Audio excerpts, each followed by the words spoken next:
Okay, got it. Take notes with Gemini. Okay, so I'm going to view who wants to be. I'm going to admit all. And I don't know if my truck is super loud. I can turn it off. If you can hear I don't hear any background noise for you, Lauren. Alrighty. Yes, to put. Yeah, they will be put in for the date that needs to be kept for. Good afternoon, everybody. You're welcome. You have a good one. We're so glad that you're all here. Take just a moment, let a few more people filter in. We were having some technical challenges because Lauren is on the road, and so we were working through that, but I think we're logged in, we're recorded, and we'll just wait about a minute, let people in before we get started.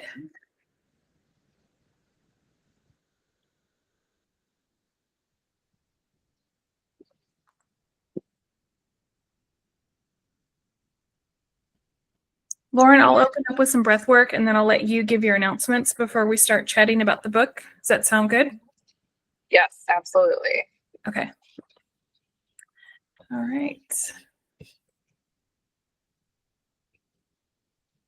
Excuse me.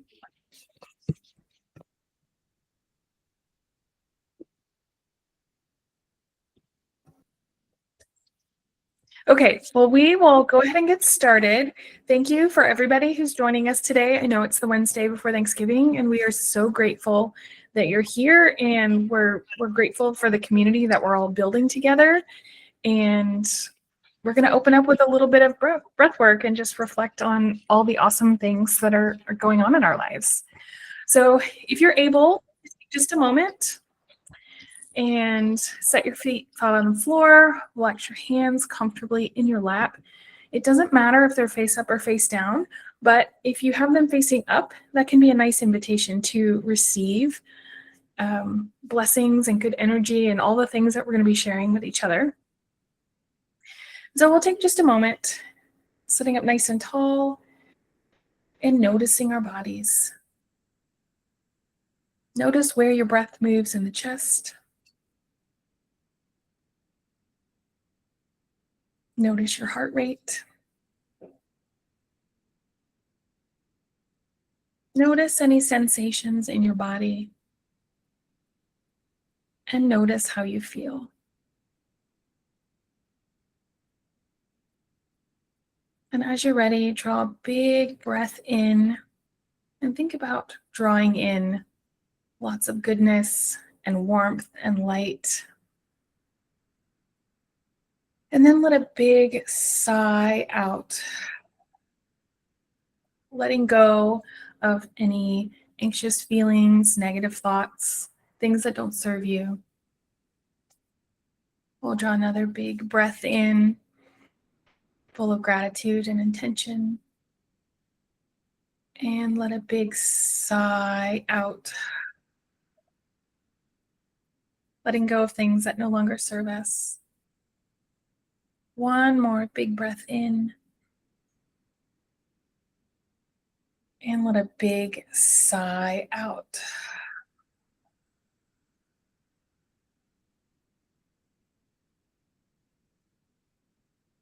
And then if the eyes are closed, keep them closed and take just a moment and let your breath return to a natural and effortless rhythm. And notice what has changed from the start of our breath work until now. And then as you're ready, slowly open the eyes, bring your awareness back into the room. And I'm going to turn the meeting over to Lauren because she has exciting announcements about our Black Friday specials. Thank you, Veronica. So I just put a link in the chat.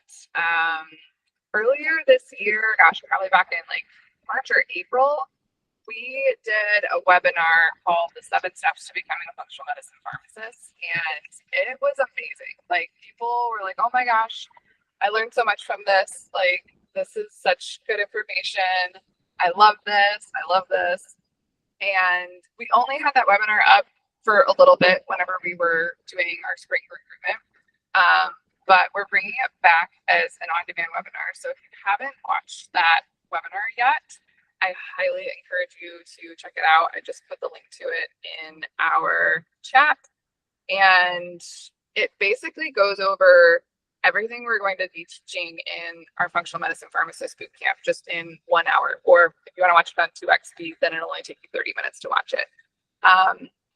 But I wanted to start with that because, you know, for those of you who are here, some of you we've got our state leaders in here, we've got FMPhA members, and we have community members who maybe are new to FMPhA and who we are and what we do. So if that's you, welcome.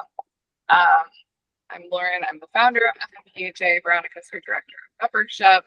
And we have been running our bootcamp cohorts all year long, which is our main program teaching pharmacists how to actually start their own functional medicine practices, or even just figure out how to get started in general. Even if you're not entirely ready to start a practice, it's going to give you all the information you need on how to get trained in functional medicine based on your interests, because there's tons and tons of training programs out there.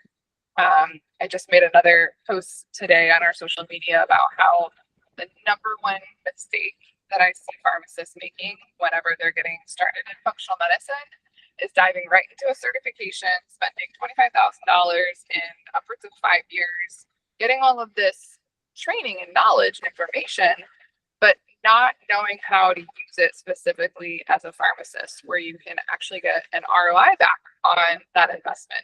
So that's really what we designed our bootcamp to be all about. And this year it's been run as a 10-week cohort. So we drop modules every week. We do live coaching calls every week. It's very intensive in terms of the level of depth that we get to go into because it's spaced out over 10 weeks. However, we've also had a lot of pharmacists that just say, well, I'm not quite ready to invest $3,000 into, you know, a coaching program on functional medicine. Is there anything else that we can do to sort of just get the lay of the land, understand, you know, what are the steps, what's the process, and then be able to work on it more in a self-paced way? So that is what we're bringing back for our Black Friday offer. The last time that we really did like a Black Friday promo was actually when we launched the bootcamp back in 2023. And at that point, it was $997 that included, you know, the bootcamp course. And at that point, there was a lifetime membership offer. So we have our OG lifetime members, but we're bringing back the $997 price point for the bootcamp as a self-paced course with a live workshop. So the live workshop is going to be on December 7th, which is a Sunday from 4 to 9 p.m. Eastern time. That's obviously 5 hours of time. And I know there's never a perfect time for everyone, but Sunday evenings I find are usually kind of the least busy in terms of, you know, other things being scheduled. So that's the time we picked. And you can essentially join, and we are going to go through all 7 modules of the bootcamp together live. Like, I'm going to teach it all live. So if you've done bootcamp at any point in time and you're like, oh my gosh, I really need to revisit it, I need to get caught up, you know, I started it but I never finished it, or if you've been thinking about bootcamp all year long but just haven't made the leap, this is really designed for you. It's kind of the perfect way to close out this calendar year and get everything that you need all in one place in order to really dive into functional medicine fully in 2026. So I will post the link to that in our chat as well, so you guys can check it out. The main thing to know is that you've got 2 options. You can do the $997 with the workshop and the course. You get access to everything for a full year. Or if you want to go ahead and reserve your spot for the spring cohort of the bootcamp, you can actually sign up for that now And it will also give you lifetime membership in FMPhA. And you'll get to do the workshop and you'll get access to the course to go through on your own all winter. So you've got the choice there. If you know that functional medicine is something that you are all in and you really want to be part of this movement that we're building, I would highly recommend that you join the full bootcamp experience and lock in a lifetime membership. The other bonus that our lifetime members are going to get to do this winter is we've been building out these state chapters. We brought on our 50 state leaders last year that are all incredible.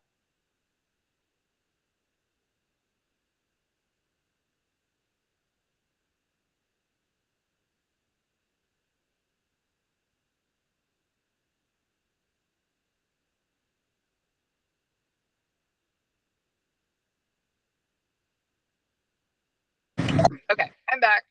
My phone cut out. So as I was saying, the lifetime membership is going to be available through the end of this year, so 2025.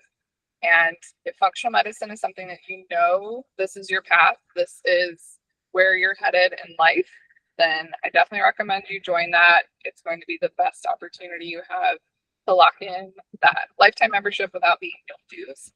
And we're going to be getting all of our state chapters set up over the winter. So there's a phrase or a saying that is, you know, when there's 2 or 3 people gathered, that is the start of a movement. And so I really have this vision to see, you know, these state chapters grow, but it starts small. It starts with just 2 or 3 people in every state. So people that are our lifetime members, our early adopters, are going to get access to that and really be on the front lines of this movement. So I will drop those links in there and then I will turn it back over to Veronica. And if anyone has questions, feel free to ask those while we're on this call, either in the chat or you can hop off mute, and happy to answer it. Yeah, if you're able to come on camera, please join us. We would love to see you. Do you guys have a bad echo on me? I don't. Okay, that's good. It's probably just on my end. Please, if you're able to come on camera, we would love to see your beautiful faces and chat more, but we understand if you're at work or driving and you can't do that safely. If you're able to drop in the chat, where are you located, so that if there's someone in your state or nearby, you guys can make a connection, guys or gals. And we chose, every month we choose a book that has either some application in functional medicine or to business. And I forgot to copy paste the list to have it handy of everything we've read so far this year. Our book for next month will be Michelle Ray's The Center Within. Michelle Ray is a pharmacist and transformational coach. She's also the spiritual director for the, I can't remember the school, but they have a new integrative medicine fellowship, and she's the spiritual director and faculty for that. She's an amazing pharmacist who's done really cool outside of the box things. So her book is available. We'll make sure that we send out links to purchase the books on Amazon if you're interested in reading it. And you don't have to have read the book that we chose each month to attend. And we don't have the list of books for 2025 posted. No, 26. Oh my gosh, this is crazy. We don't have that list posted yet, but we're going to have that soon. And we're really excited about the titles that we've chosen. This month, the book that we chose to read was called Overwhelmed: How to Work, Love, and Play When No One Has the Time by Bridget Schulte. And anybody have a chance to read it? I did not get a chance to read the book this month. It's been a crazy month for me, which it probably would have been a great book to read. But thankfully I don't feel overwhelmed at all. I feel very excited about all the work that we're doing right now. Yeah, well, I'll just read a quick synopsis in case we haven't had a chance to read it. I think it's going to inspire a lot of really great discussion today, and I have some really fun questions prepared too. So Overwhelmed argues that modern work, family life, and cultural expectations create a constant sense of never enough time, especially for women. And it shows how individuals and institutions can rebuild work, live, and play in more sustainable ways.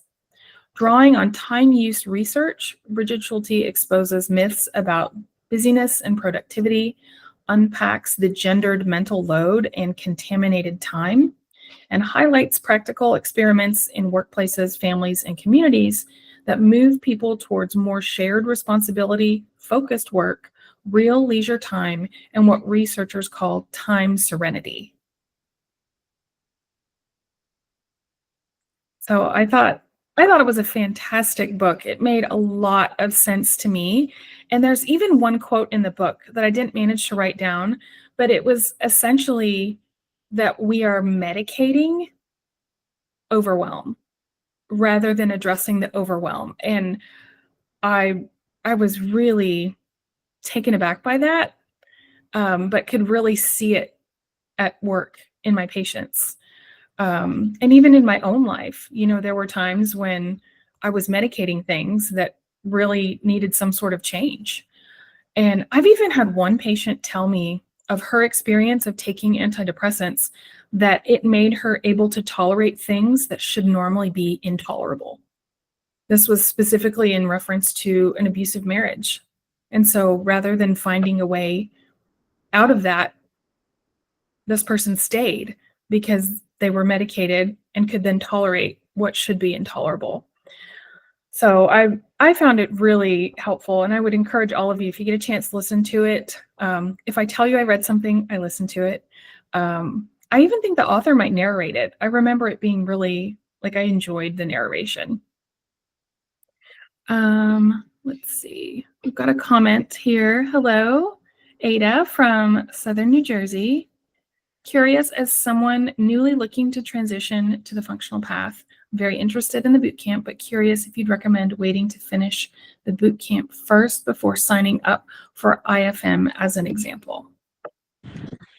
So no, I would say joining FMPhA is the first step.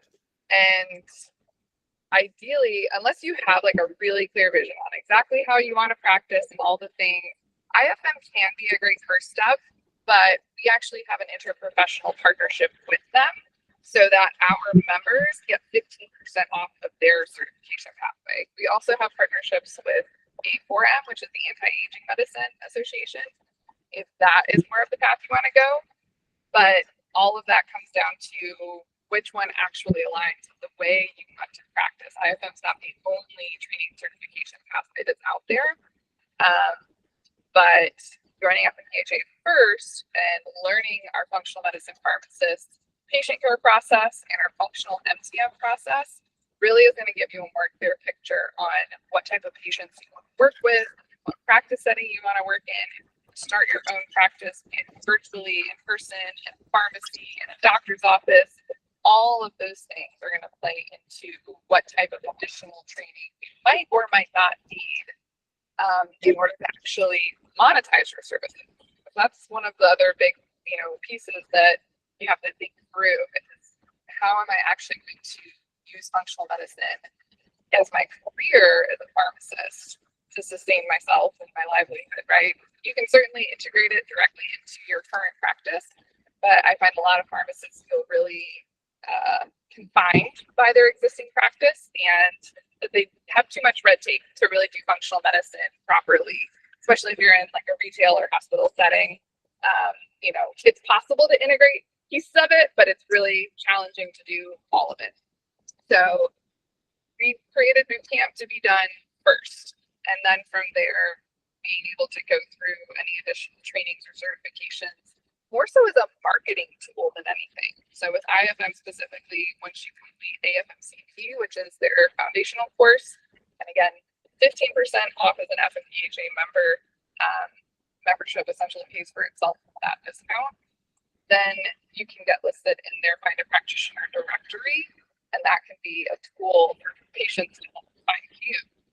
So that's what we recommend is doing boot camp first and then certifications second, if you actually need them.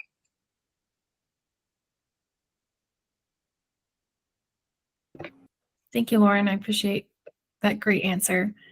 I think I just want to highlight what you said in there, that doing boot camp can help you decide which of those training certifications is optimal. So if you figure out that maybe none of them is optimal, that what you want to do, you can do without any specialty certificate, you've saved yourself thousands and thousands of dollars. Which I know is your goal, is to help people get where they want to go in the most efficient way possible. So the question that I have for y'all to hopefully discuss with us today is, pharmacists often blend clinical care, business ownership, and family responsibilities. In what way do you experience contaminated time, where you're never fully off, you're always mentally at work? And what boundaries or systems could you make in your work and your personal time to have it feel more distinct and restorative?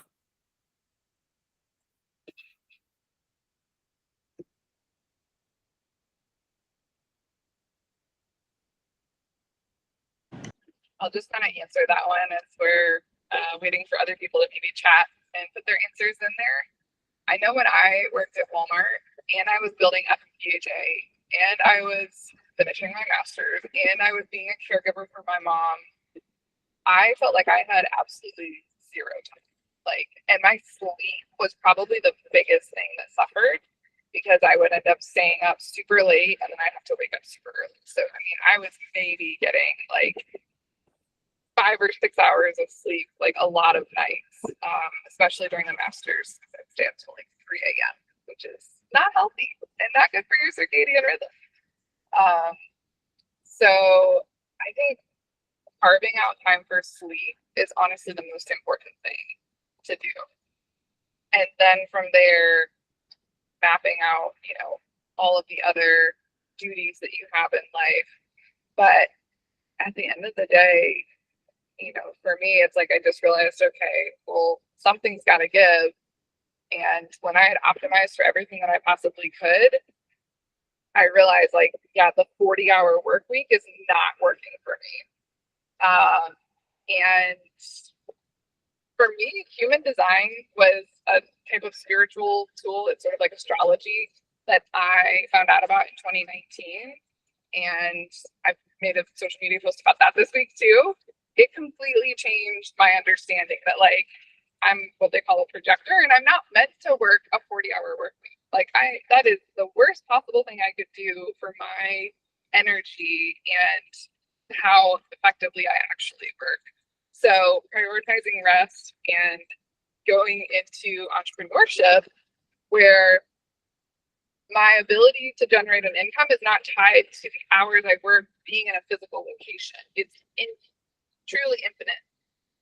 So that was the next thing, like realizing that entrepreneurship was going to be a way better fit for me. Even though I loved Walmart, I loved working there and I got to do some really cool things, it was a stepping stone into what I actually was going to be building next.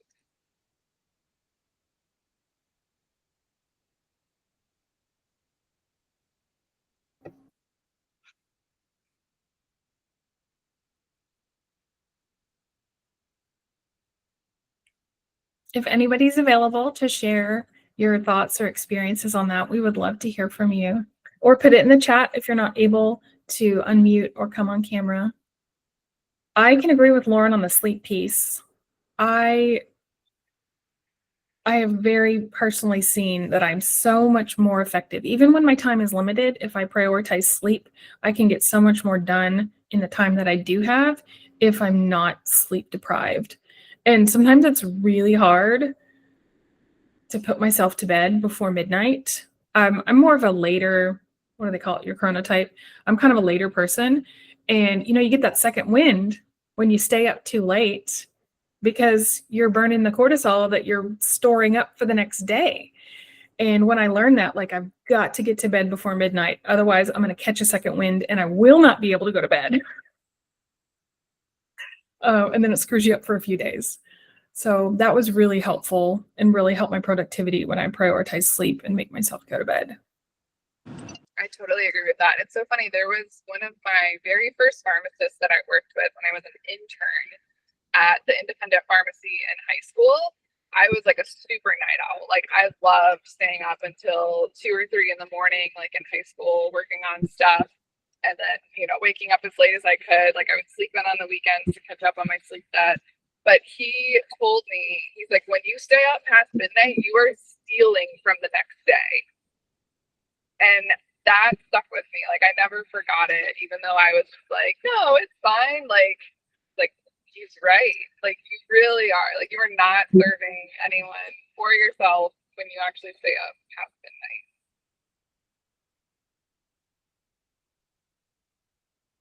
I know for me, when I was working graveyard shifts at Walgreens, and I experienced this as a kid. If I was up till 2 or 3 in the morning, I would get the worst stomach ache as kind of a way to say, please go to bed. Like, don't stay up this late. And when I started working graveyards, the same thing would happen. And of course, what did my doctor decide the best solution for that was? A PPI, not quit graveyards. I decided on quitting graveyards.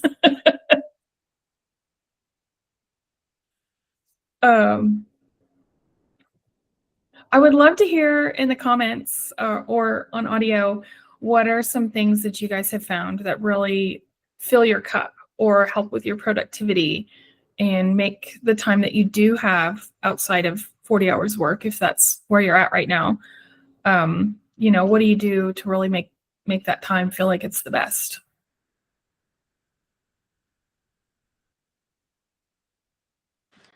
I just saw Samson's post in the chat, and he said he's going to bed at 8:30 and waking up at 5. And yeah, like actually mapping out how you get the full 8 to 9 hours of sleep, not just being in bed, but like actual sleep hours. You really do need those extra, like, 30 to 60 minutes on each end for like falling asleep and then waking up. So good job. And it's funny, we do this for our kids. We know our kids are growing, they need sleep to build those new neural pathways. Like actually all your learning gets cemented while you sleep. And so we make an effort to put our kids to bed. My kids, we start our bedtime routine at 7:30 and then they're in bed by 8 or 8:30. And we know how important it is for them, and we don't always do it for ourselves. Yeah, so true.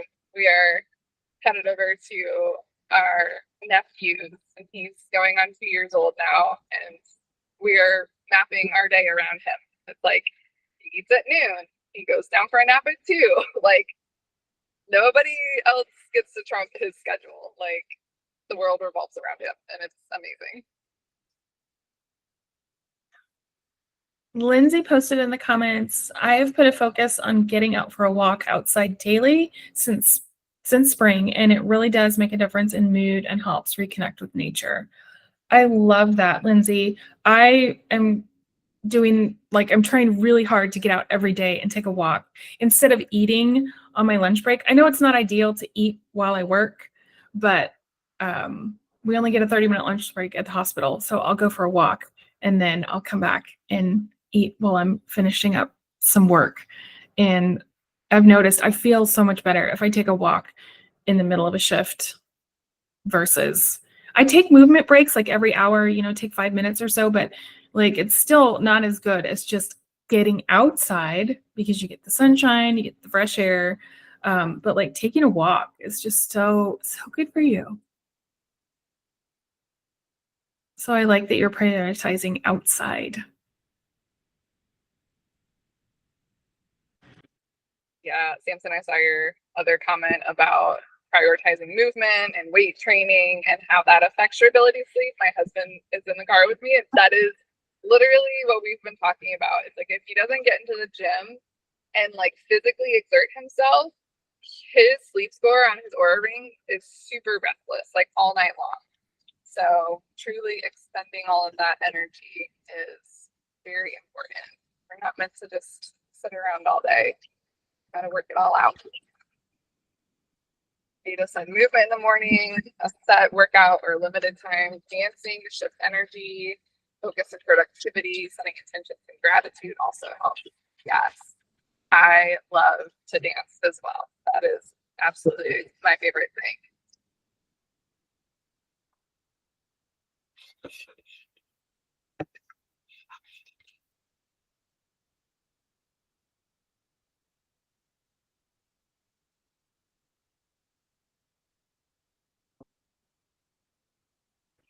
Anyone else have any practices they want to share with us? I do like Lauren's comment about working hard, working out, like exerting your body. And I don't know if I'd call it exhausting your body, but like when I heard about mitochondrial energy and how we have to burn fuel in order for our body to want to make more, and that it's this on-demand system. And so if we're not exerting ourselves and burning the energy that our body has made the day before, why is it going to make the same amount the next day? And that it's really key to, and that's why exercise actually makes your energy go up, is because you're increasing the demand. And when I heard that, it was very motivating to move more. But if you're not, remember where you learned that from? Say it again. Do you remember where you learned that from? Was it in like a certain book? I don't know where I learned. I didn't hear the fuel tank explanation until recently, and it really clicked. I feel like I didn't learn that early enough.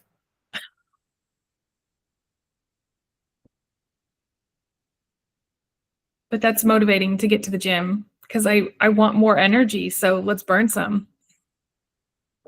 I also sleep better when I do really heavy work. Like, there is never any better sleep than when you go backpacking and you've had like a 25-mile ruck and you lay down like on the trail. You don't even care that you don't have your cozy mattress. You're just like, it's the best sleep ever.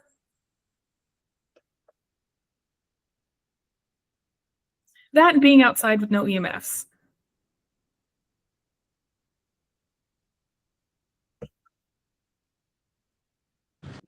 Yeah, Seth and I spent our first nights in our trailer, our travel trailer that we just got, and it's been amazing. I mean, like, it's been a lot to finally hit the road, and we've done a lot of driving, which thankful for him doing the driving part, but just getting down here and everything, and it's amazing just to get out of our normal comfortable environment into something new, and just being in beautiful Florida. Sunshine, getting outside, can't beat it.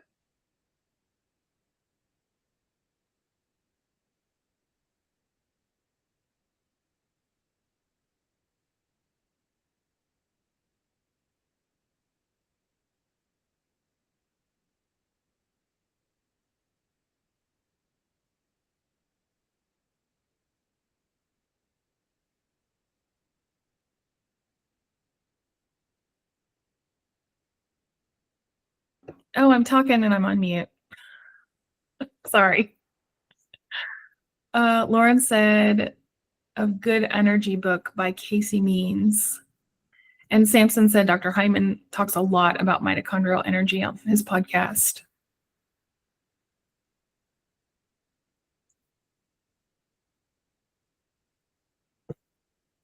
So is there something that you have heard about that is really good for restoration or community building that you guys want to try that you haven't tried?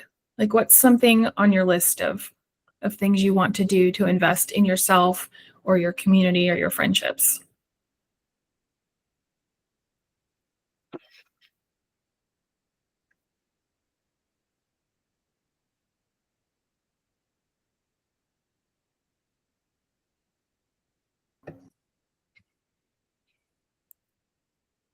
While I'm waiting for you guys to chime in, I'm going to give you an example from the book.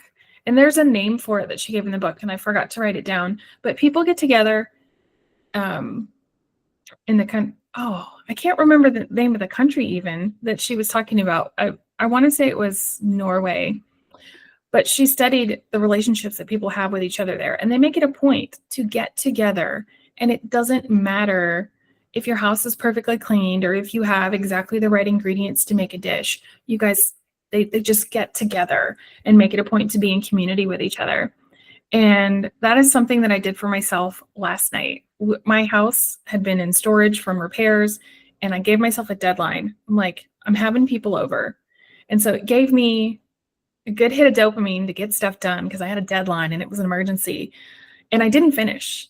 I had quite a bit undone. And it was like, it doesn't matter. I'm still having people over. I'm not canceling it, and I'm not going to worry about if they judge me. And we had a fantastic time. We called it Friendsgiving, and we had Mexican potluck, and it was amazing. So do the thing, and it doesn't have to be perfect. Yay. I love that. Samson says he wants to learn, lean more into the creative side. I feel like I don't get this much with my pharmacy work.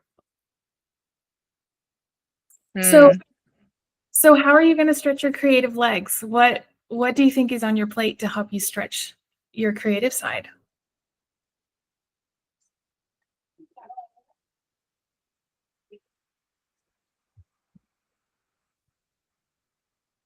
What kind of art? Yeah, what mediums do you want to play in? I picked up watercolor this past year. I have not done it nearly as much as I wanted to. I've only done maybe like 3 paintings. And they're small, but it was like being a kid again. Like, I haven't played with paint in a long time. And yeah, it was just fun to like do it, right? Because it totally worked my right brain. Like, I'm so used to being like data driven and analytical and, everything fitting into a nice, neat box. And yeah, there was no instruction. Like, that was the hardest thing my brain had to get over. It was like, wait, where do I start? Like, what's the first thing that I do? And you just have to pick something. So I feel like painting and art, like painting, drawing, any type of art is such a great mirror for business in a lot of ways, because sometimes you just have to like pick something to start. Like, you just got to take the first step and get into it. But thankfully, at least with the business side of functional medicine, we've laid out all the steps. So it's more like a paint by numbers. Just go in order, follow the 7 steps, and you'll have a beautiful picture at the end. But yeah. I want to share with you guys a cool creative thing that I did at a retreat recently. We had someone who's an abstract artist come on.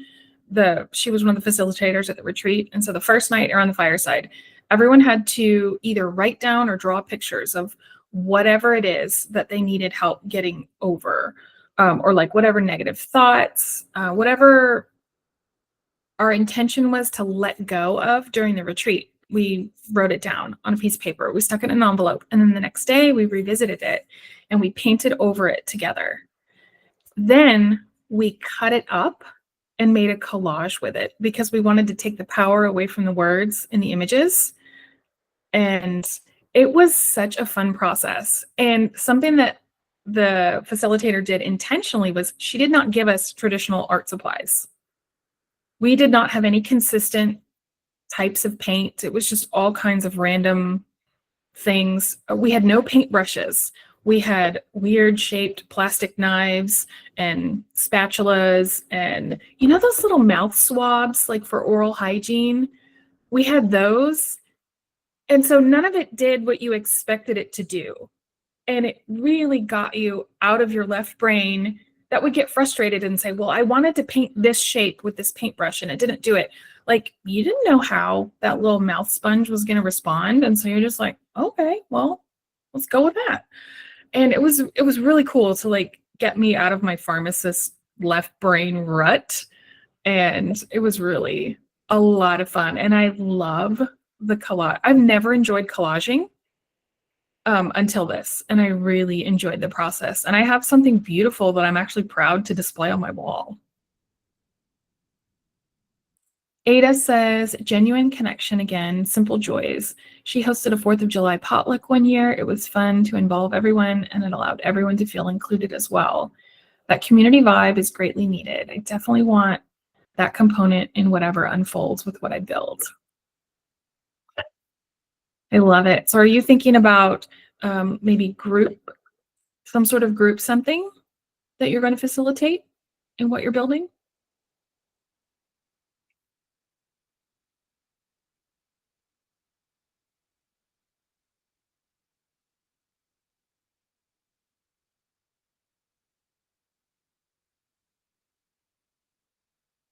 Samson says, I'm trying to explore combining electronics and art. I want to create items that bring back great memories or honor someone. For example, I might create some custom pebbles with NFC chips that could be programmed to trigger a video audio clip.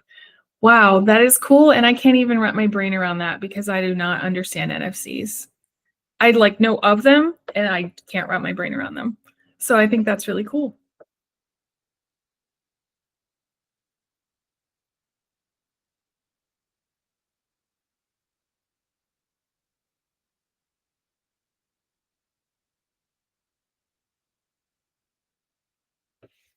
I love the idea of honoring people's memories too. That's really cool and really special.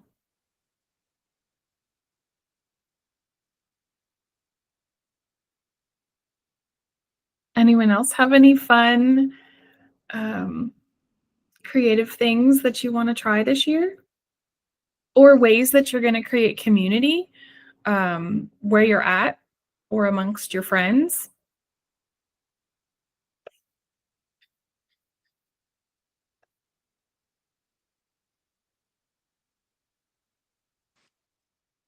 For me, creating community is literally what we do in FMPhA.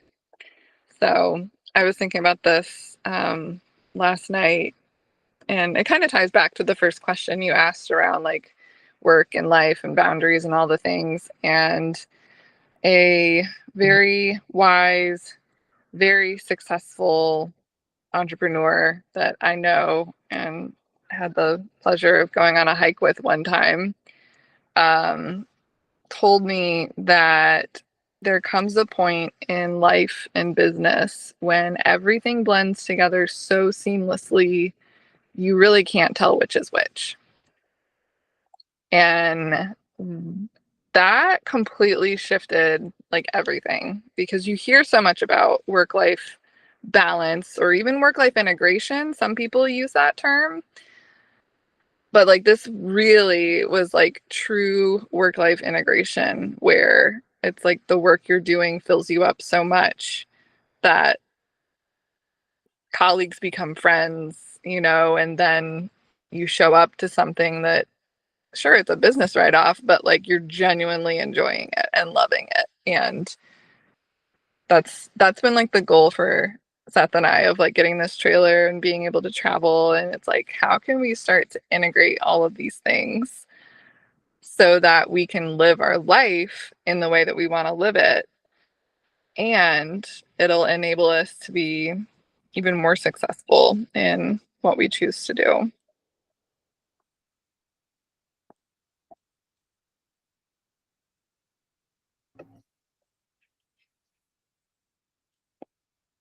I think about that with the cruise that's coming up next year.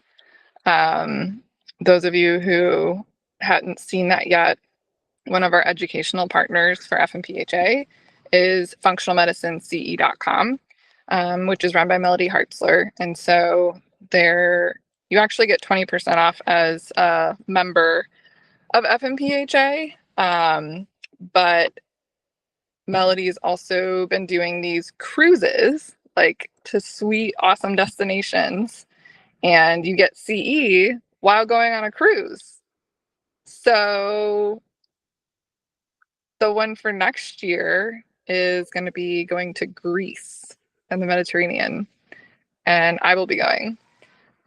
So if anyone is interested in that, let us know, and we're trying to work out like a special FMPhA group discount for this cruise that's coming up to Greece in the next year.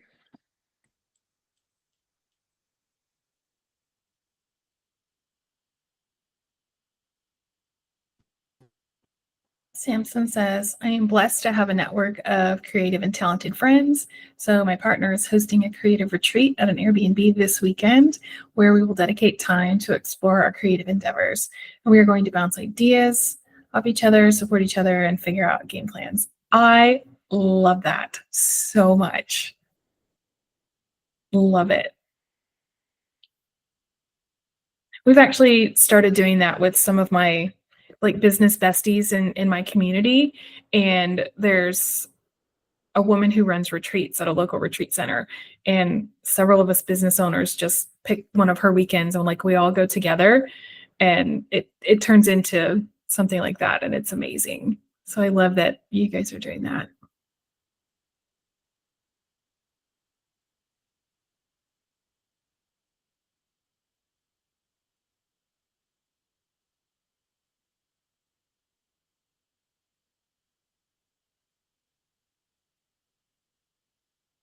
I think we should challenge everyone on the call to have a fun retreat weekend in your community. Find an Airbnb and pick some other functional medicine pharmacists and go have a great weekend together.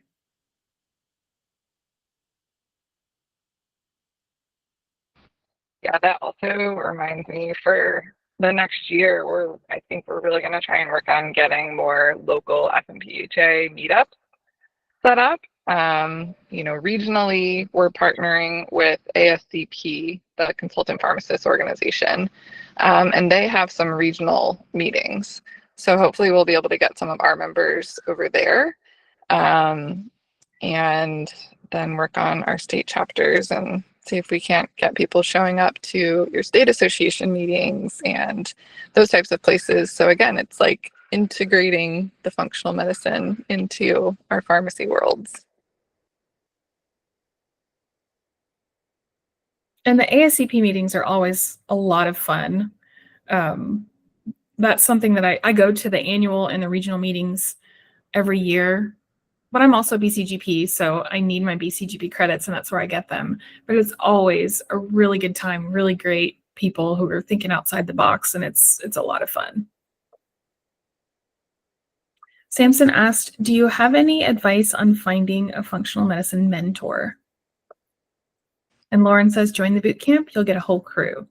Yeah, really and truly, that is why we created this. We have regional leaders that act as coaches inside of the boot camp. So Samson, what state did you say you were in again? I was trying to find it in the messages. Texas, I think. California. Yeah, so Nicole is our California leader, and Lara is our Western regional leader, and she's also based in California. So literally, we have people right where you are, because much of functional medicine it's going to be state specific to how you can actually apply it as a pharmacist. And there's no functional medicine training program that will teach you that.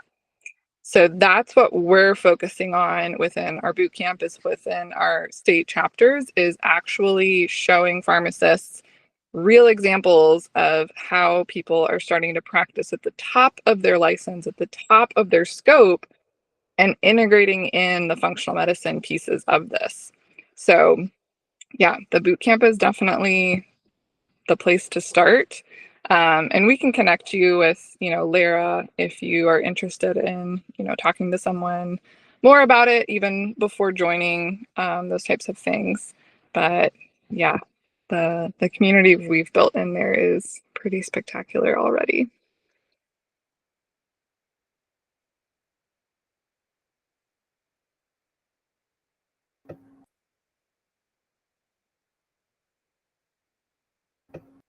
We seem to have a lot of functional medicine pharmacists based in California too. I know Rajender, what is her last name? Do you know off the top of your head? Rai? I don't know if it's pronounced Rai or Ray, Rai. Okay. I know she's a functional medicine pharmacist, and she's got independent pharmacies. And we've got Christine, who's also a nutritionist. What is her last name? I feel like it just changed. Sanford? Is it Sanford? Okay. Yeah. I couldn't remember. But she's awesome, and she's a farm to table team member who's a functional medicine pharmacist and nutritionist. Yeah. So we've Fun got fact, we went to pharmacy school together and we're in the same sorority. She's a year you. older than me.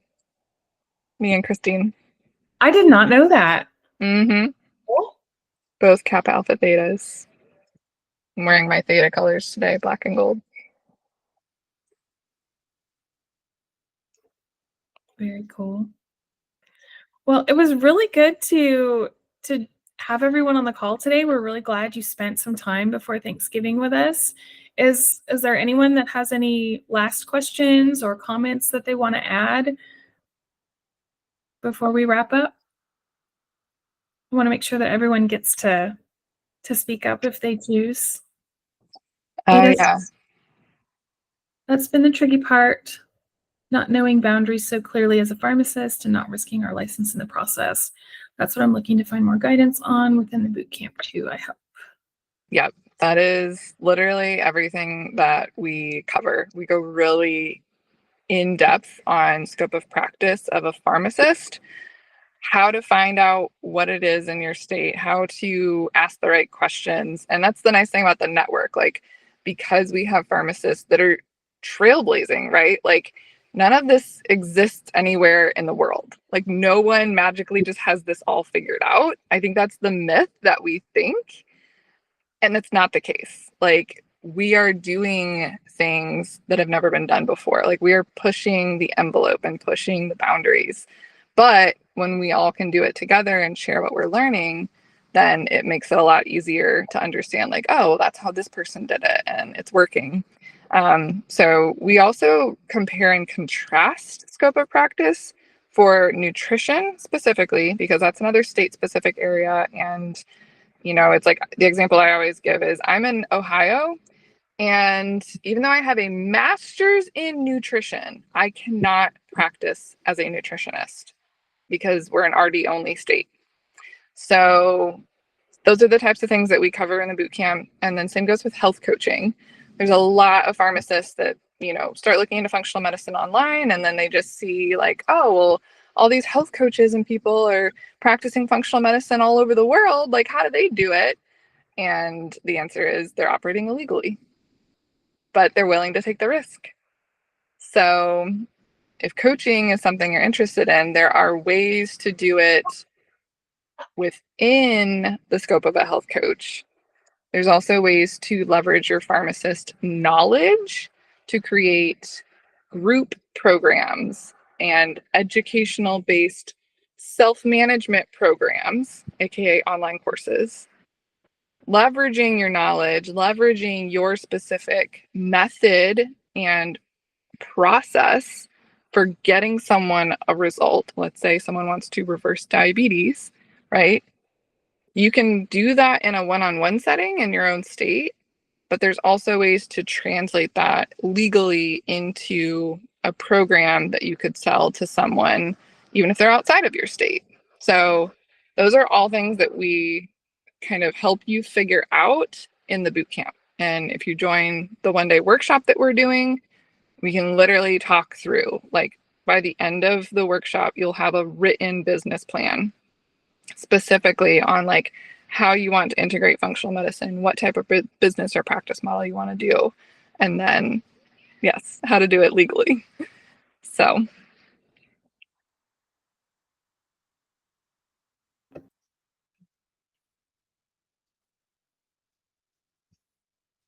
Awesome. Any other questions before we wrap up?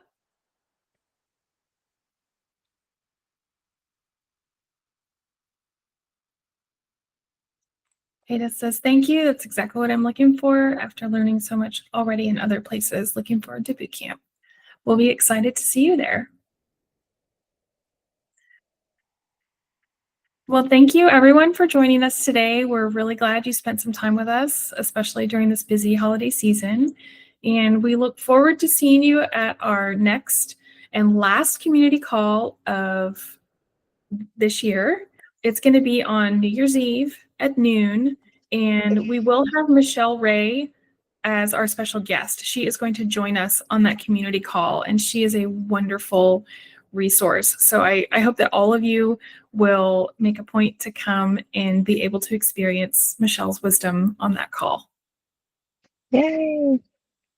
All right. Thank you all so much, and have a wonderful and safe holiday. Bye, everybody. Bye. Thank you.